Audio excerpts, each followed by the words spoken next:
A special thank you to each of our subscribers who make this channel possible.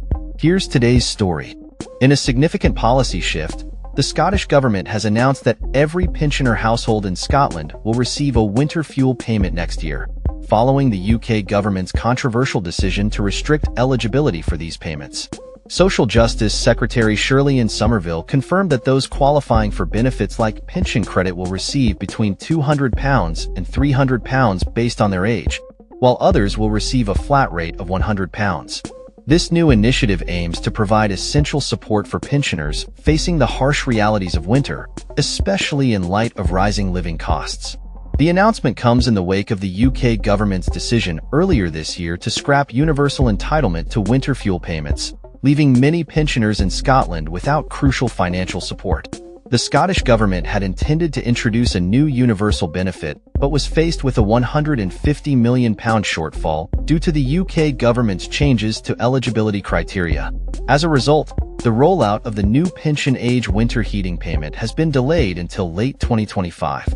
Somerville addressed the Scottish Parliament, stating, "This universal benefit will deliver support for all pensioner households, as we had always intended to do before the UK government decision to means test winter fuel payments cut the funding available to support our new benefit in Scotland this winter by £147 million. We will not abandon older people this winter or any winter." The £41 million support package announced by Somerville includes £20 million in welfare funding for local councils and £20 million for the Warmer Homes Scotland scheme, aimed at improving energy efficiency in homes. An additional £1 million will be allocated to social landlords and third sector organisations for homelessness prevention efforts. The Scottish Labour Party, led by Anas Sarwar, has criticised the Scottish Government for not acting sooner and has called for the reintroduction of universal winter fuel payments. Sarwar's party has been vocal about the need for immediate support for pensioners, especially given the financial strain many are under during the winter months. Labour MSP Paul O'Kane pointed out that the £41 million funding package is equivalent to a cash boost from the UK Treasury's Household Support Fund, emphasising the need for comprehensive support for all pensioners. The Scottish Conservatives, however, have accused the government of misleading pensioners by suggesting that a full winter fuel payment is being introduced. Conservative Social Security spokeswoman Liz Smith stated that many pensioners would only receive the reduced payment of £100, which does not adequately address the needs of those struggling with rising energy costs. In response to the changes, Prime Minister Keir Starmer has argued that an increase in the state pension, set to rise by £460 per year in April, will offset the losses incurred by those not receiving the winter fuel payment. However, this increase will be distributed throughout the year, while winter fuel payments are typically issued in November or December, leaving many pensioners in a precarious situation during the winter months. The impact of the UK government's decision has been felt acutely by pensioners across Scotland.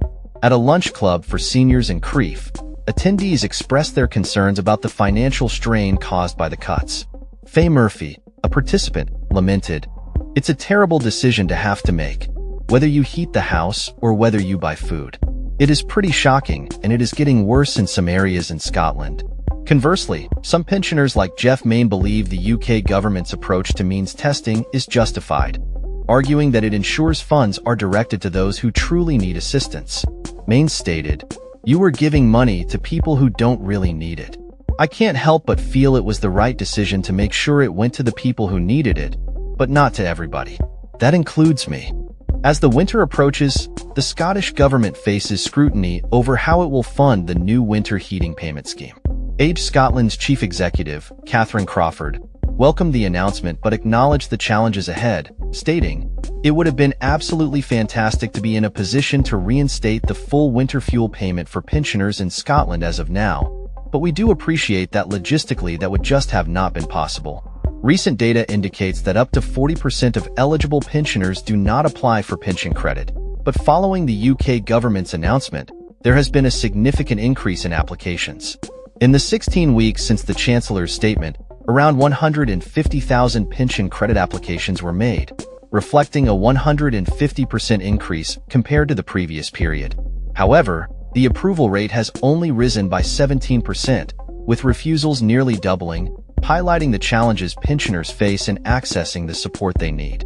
The UK government is urging pensioners to check their eligibility for benefits, with those who apply before December 21st set to receive backdated payments. The Department for Work and Pensions has also deployed additional staff to handle the influx of claims. In conclusion, the Scottish Government's announcement of a winter heating payment for pensioners marks a significant response to the challenges posed by the UK government's cuts. While it aims to provide much-needed support, the complexities of funding and eligibility continue to raise important questions about how best to protect Scotland's elderly population during the winter months. As the situation evolves, both the Scottish Government and opposition parties will continue to navigate the political landscape surrounding social welfare and support for the most vulnerable citizens. That's all for this story.